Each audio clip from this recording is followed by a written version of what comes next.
Straight ahead on 12 News, putting math skills to a very real test. I can't believe I built something that could, float and go. Students see if their boat will actually float. Plus, an unusual overnight scene in Golden Valley. Police respond to a number of highway walkers. But first, raising awareness about HIV. What has health agencies concerned? 12 News starts right now. Hello, everyone, and thanks for joining us. It's been 3 decades since HIV first entered the public's conscience. Yet state health officials say many people who are most at risk for contracting the virus don't get tested as early or often as they should. And that's due in large part to the stigma that still surrounds HIV to this day. But the Minnesota Department of Health and other agencies around the metro are trying to fight that stigma. And Delane Cleveland joins us now to explain. Delane? Mike and Shannon, the CDC estimates that of the more than 1 million people in the United States living with HIV, almost 1 in 6 don't know that they're infected. Now, in conjunction with National HIV Testing Day, local agencies, clinics, and drugstores are making it easy for anyone to get checked. Have you ever had an HIV test before? Today, staff members from Minnesota AIDS Project fielded calls from people looking for more information about how and where to get tested. The Minneapolis-based organization provides resources for people to help treat and prevent HIV. About 300 new HIV cases are reported to the Minnesota Department of Health each year, and a third of those people are considered to be what they call late testers, who miss out on the benefits of early treatment. We have so many treatments, when we first found HIV, it was a 2-year plan from diagnosis to death. Now it's a 50-year plan. We can keep you healthy and living with HIV for many, many years. But we need to know that you're HIV positive to make sure that you are getting the treatment. Anyone wanting to get tested will have the opportunity to do so free of charge Saturday at the Walgreens store on Brooklyn Boulevard and Zane Avenue in Brooklyn Park. The Minnesota Department of Health recommends that anyone who engages in high-risk behaviors such as sharing needles or having unprotected sex with partners they're not familiar with should get tested. Mike? All right, thanks, Delane. Construction on a long-planned apartment building is getting underway in New Hope. City officials and developers broke ground on a 68-unit complex called Pointe. It's located at the corner of 62nd and West Broadway. The project has been 4 years in the making. It'll include 1, 2, and 3-bedroom units, housing about 190 residents. Pointe will include higher-end features, but will also help fill a need for affordable housing. Really top-line appliances, countertops, flooring, everything. So it will be essentially a market rate building at more affordable prices. It's meant to be affordable. With some federal aid, that's why they were able to build that. People were nervous that it was going to be low-income housing. They were going to attract some people that they didn't want in the neighborhood. Pointe will feature a common area with fireplaces, an exercise room, and an outdoor basketball court and playground. Rents will range from $700 to just over $1,000. And 4 of the units will be reserved for families experiencing long-term homelessness. All tenants must pass a background check, and it should be ready to move in by next July. A midnight stroll is not the safest idea, and that's an understatement when you're walking across the 394 freeway. At about 12:15 a.m., Golden Valley Police got a call of about 10 people walking eastbound on I-394 near Highway 100. MnDOT video shows them walking across the freeway. Police say most were under the age of 18. It's not clear why or where they were headed. One was cited, and all were given a ride to a safer location. A county-wide warrant sweep earlier this month resulted in nearly 1,000 people in police custody. The sweep focused on suspects wanted on drug offenses. The sheriff's office partnered with suburban police departments to make the arrest. Among those captured, a Crystal man on the county's most wanted list. Voting by absentee ballot is now underway for the August 12th primary election, and you don't need an excuse to do it. A law approved last year allows voters to request absentee ballots regardless of whether they can make it to the polls on Election Day. You can request an absentee ballot online at the Minnesota Secretary of State's website. A sign company plans to move to Brooklyn Center, and it also plans to expand its workforce. Sign Zone currently employs more than 250 workers at facilities in New Hope and Ramsey.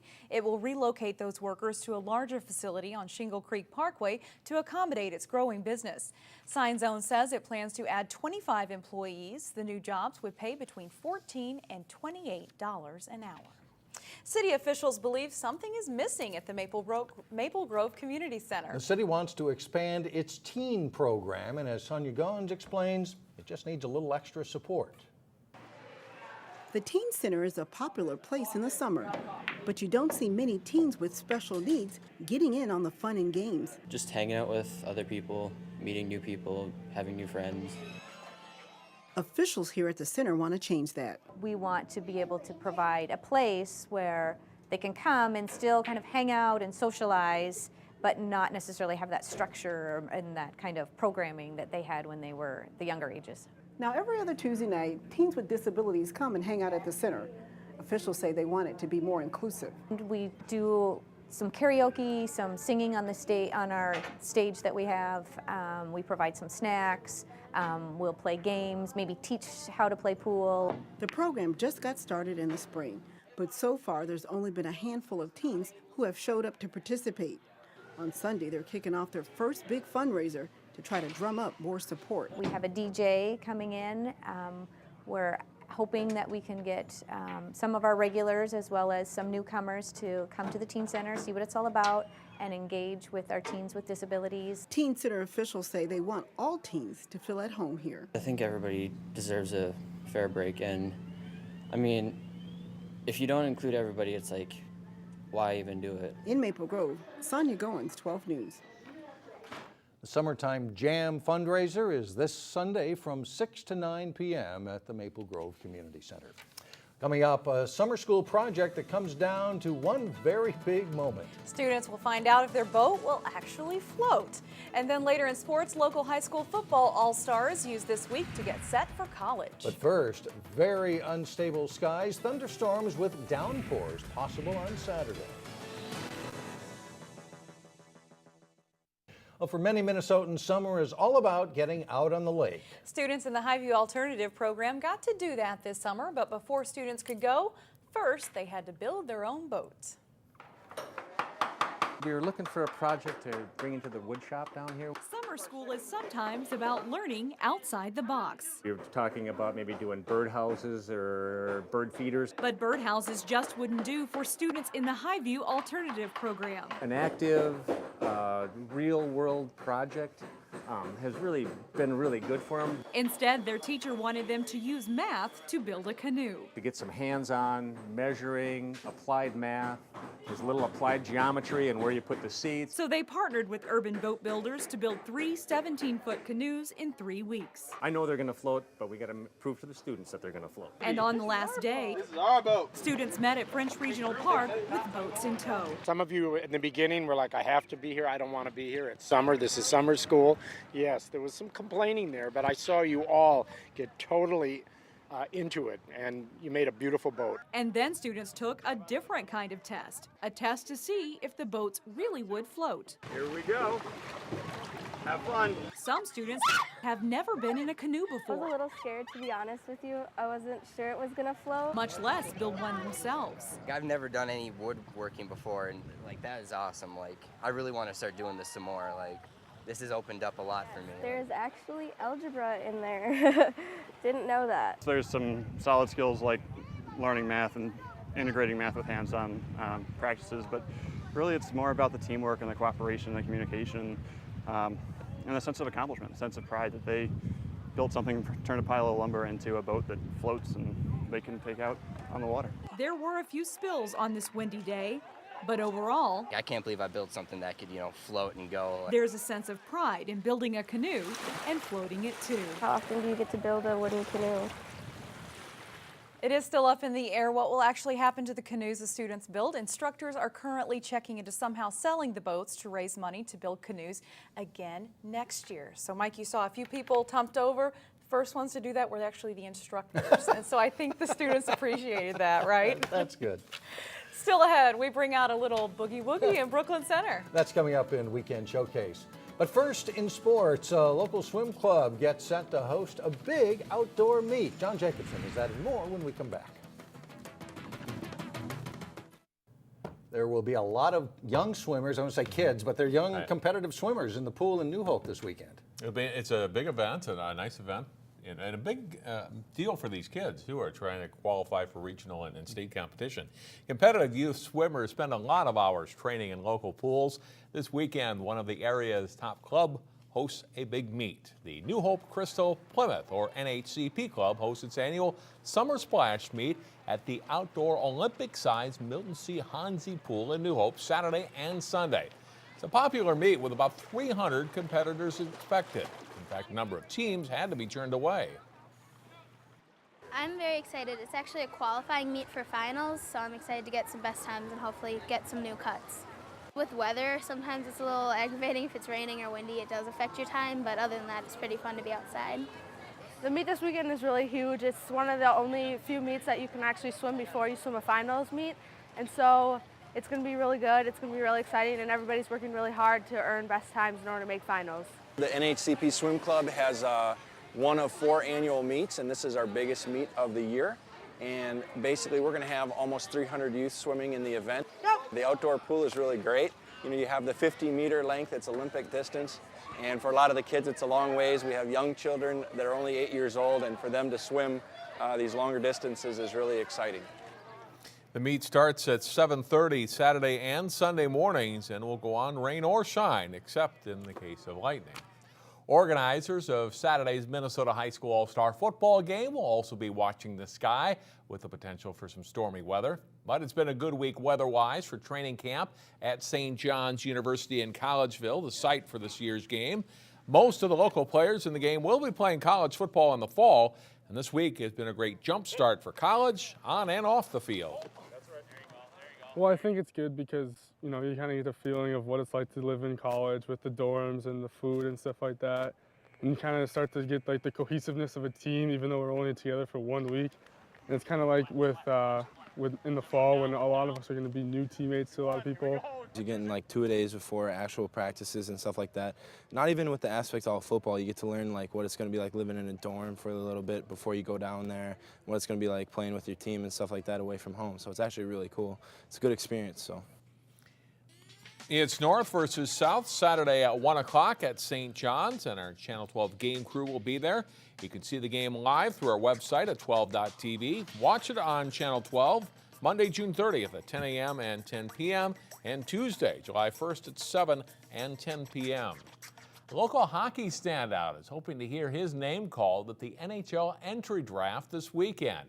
Golden Valley's Jack Glover is ranked as the 38th best North American prospect among skaters and second among Minnesotans coming into the draft, which starts this evening in Philadelphia. Glover was second in points by defensemen for the USA under-18 team this season. Prior to leaving for the U.S. Development Program, Glover helped Benilde St. Margaret's win a state title. The Armstrong, in addition to the Gopher recruit Glover, former Breck standout Keegan Iverson is rated 85th. Now to baseball. The Armstrong-Cooper Youth Baseball Association 15 and under traveling team is having a good summer so far. The Raptors hosted Sartell Thursday night. Bottom of the second inning of this one, and Armstrong-Cooper's Dustin Jung rips a hit into the right center field gap. Owen Barnes and Nick Starknick score on the double, and it's 2-0 Raptors. Next batter is Mitchell Waletsky, and he fouls with a single up the middle, scoring Jung. They played 4 runs in the inning and lead 4-0 through 2. Third inning, Jung up again once more. He finds some green in right center. His single scores Barnes, and it's 5-0. They'd add another in the inning to go up 6-0. Sartell makes a game of it, though. Down 6-4 in the fifth. A single up the middle scores Brandon Anderson. That makes it 6-5. But Armstrong-Cooper answers right back on the bottom of the fifth. Again, it's Jung at the plate. Nice squeeze bunt. The pitcher can't handle that. Starknick scores. Raptors lead 7-5. Jarek Kuznia then with a blast to right center. 2-run score on the double for Kuznia. Armstrong-Cooper scores 5 times in the fifth inning. They go on to beat Sartell by a score of 12-5. And that's a look at sports for today. All right. Thanks, John. Thanks, John. Up next, we get into the swing of things in Brooklyn Center. Big band music will get the crowd moving at Earl Brown Days. We'll have a listen up next.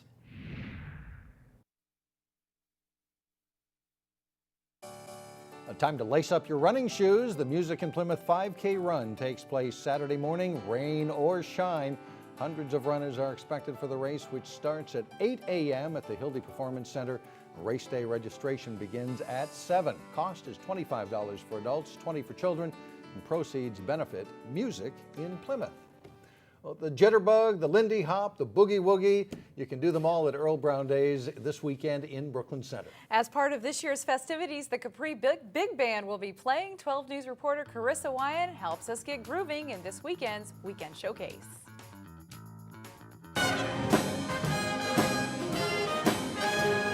There's no question, they've got rhythm. We're a lot of fun. We have a lot of energy. The Capri Big Band is in full swing. So we have a lot of swing tunes, and that's what we're probably going to be playing a lot of on Saturday. Rehearsing for an upcoming show at Earl Brown Days. We're a cohesive group. We enjoy each other's company, we work well together, and that comes across in our performances. They play a diverse selection of music from Frank Sinatra to Etta James, and they are a pretty diverse group themselves. We have 25 people in the band right now, ranging in age from 13 I am 13 now, about 13 and a half. to 80. 80 years old. If you do the math, that's a difference of 67 years.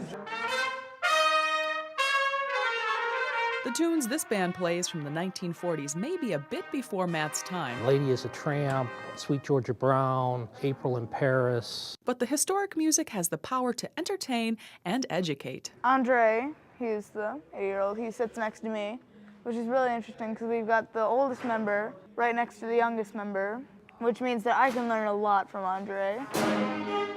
The band plays gigs all over the Twin Cities. This is their second time playing at Earl Brown Days. We played there last year to great success, so I'm anticipating that weather side that we should have a good show. And I'm very excited. Earl Brown Days, I remember we did it last year. Very good gig. The Weekend Showcase, Carissa Wyatt, 12 News. The band plays from 8:30 to 10 on Saturday night at Centennial Park in Brooklyn Center. The concert will be followed by fireworks, but in case of rain, the City of Brooklyn Center will be posting cancellations on its website. And weather might be dicey. Let's hope that doesn't happen. They sound great. I know, it'll be a good shame. concert. Yeah. Great show. That's all the time we have for now. Thanks for joining us, everybody. Stay with us. Community Corner is coming up next. Have a great weekend, everyone. See you back here again on Monday.